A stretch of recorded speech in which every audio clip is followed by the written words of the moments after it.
Alexa, play Love Story and throw in a touchdown dance. Yep, buckle up. Chris Evans caught feelings faster than fans catch spoilers on Twitter. When I first met Dakota, I thought she wasn't gonna like me, and I didn't know why. She just felt like a very confident person, and it just felt like she's just gonna be too cool for me or something, or be mean to me, or I didn't know what. You realized I was a loser? Yeah, now that I know her, I'm like, oh, this idiot?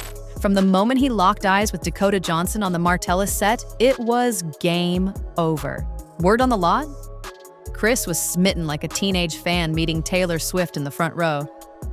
Meanwhile, Dakota, cool, casual, iconic as always.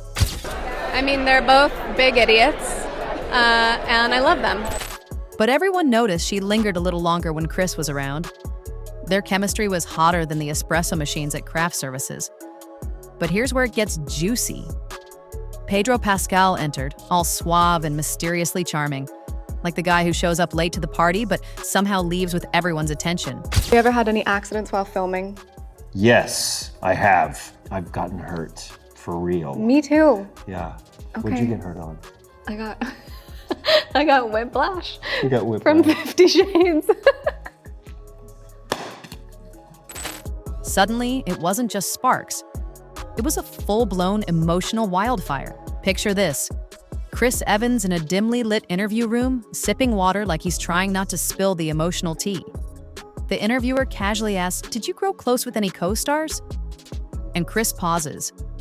That kind of pause that screams, "Yes, and I'm emotionally compromised." He admits he and Dakota connected deeply and that she brought something out of him he didn't expect.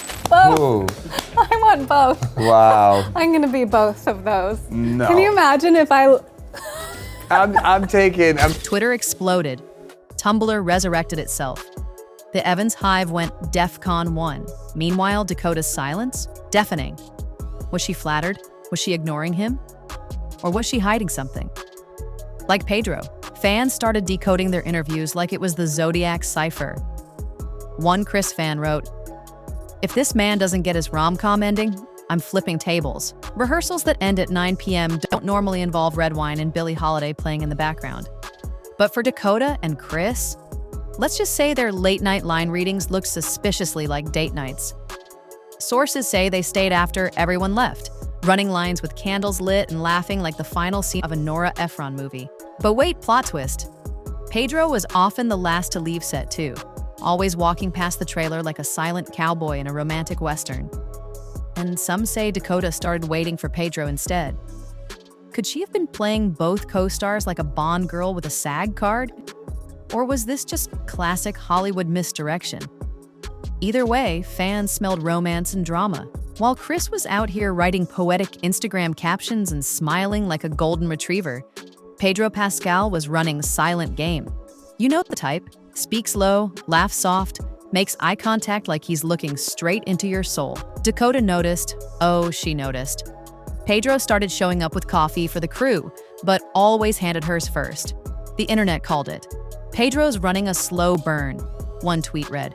And Dakota's the marshmallow. Suddenly, Dakota's laughs were louder when Pedro was around. Chris. He looked like the guy who got friend-zoned in 4K. Fans started rooting for Pedro, saying he was the underdog with the soft eyes and dangerous charm. It was Dakota's birthday on set, and Chris had planned a sweet, heartfelt toast. He even quoted Pablo Neruda. Pedro? Oh, he rolled in with a vintage Spanish poetry book and sang her happy birthday in flawless Spanish. Game, set, match. Dakota blushed so hard the camera guys zoomed in instinctively. Chris smiled, but you could see his soul leaving his body. One makeup artist said, that was the moment Chris knew he lost her. And Twitter? Oh, Twitter was savage. Memes of Chris holding a wine glass alone started trending with the caption, "When your birthday speech gets upstaged by Pedro's serenade." After the birthday ambush, Chris wasn't the same. No more goofy selfies, no more Avengers jokes. Just long hours in his trailer listening to sad indie rock. One PA said they heard Phoebe Bridgers echoing through the door. That's heartbreak, folks. Meanwhile, Dakota and Pedro were sharing playlists and disappearing for lunch breaks that lasted 2 hours. Chris posted a photo of a lonely sunset and captioned it, "Some stories never get a second draft." Whoa! Subtle? No. Devastating? Absolutely. Fans started #justice4Chris trends, and speculated that he was nursing a broken heart with protein shakes and emotional repression. It was quiet. It was candlelit. It was romantic in that subtle, this isn't for PR, but we know what we're doing way. Dakota Johnson and Pedro Pascal in public at dinner. No reps, no bodyguard, just ambiance and visible sexual tension. One blurry, grainy, paparazzi-snapped masterpiece, taken from what looked like an abandoned rooftop 3 blocks away, and it broke the internet faster than a Kardashian birth announcement. She was smiling. He was leaning in. Their knees? Too close. You could almost feel the chemistry through the pixelation. Fans went full CSI mode. One TikTok zoomed in, rotated the angle, and claimed they spotted her thumb grazing his knuckle. That's not just affection, that's pre-makeout electricity. But wait, plot twist incoming. Chris Evans, somewhere in a dimly lit Boston apartment, saw it and retaliated. He didn't name names, he didn't throw a fit. He posted a photo of his dog with the caption, "At least someone's loyal, Brie." That's not shade, that's a full-on solar eclipse of the heart. Fans went feral, comments exploded. One follower said, "I just got dumped and this still hurts more." So now the theories rage on. Was Dakota's dinner a hard launch or a soft betrayal? Did Pedro just become the emotional homewrecker of the year? Or was Chris being just dramatic enough to keep hope alive? Whatever the truth, this is no longer a love triangle. This is a Greek tragedy wearing designer boots and drinking $38 cocktails in Manhattan. And we are here for the heartbreak, the heat, and the absolute emotional carnage.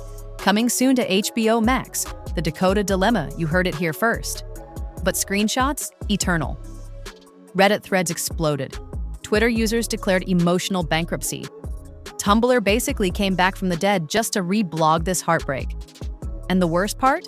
No context, no follow-up.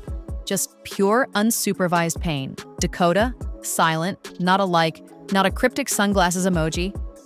Pedro Pascal conveniently posted a moody quote about timing the next day. Coincidence? Please. These people do emotional chess, not checkers. One fan nailed it. This is a live-action fanfic where everyone's hot, heartbroken, and weirdly good at Instagram captions. 10. The love triangle still lives, and the internet is divided. Months later, the saga still burns. Some fans stan #Team Chris, the broken-hearted golden boy. Others champion #Team Pedro, the smooth operator who came in quiet and conquered. Then there are the chaos agents backing #Team Dakota solo, arguing she doesn't need either man and just enjoyed the attention. TikTok theorists are still dissecting body language from press junkets. Memes are now canon. Everyone wants closure, but deep down, no one really wants it to end. Because this isn't just a Hollywood love triangle. It's a rom-com in real time, and every post, every glance, every cryptic comment, it's just fuel for the fire.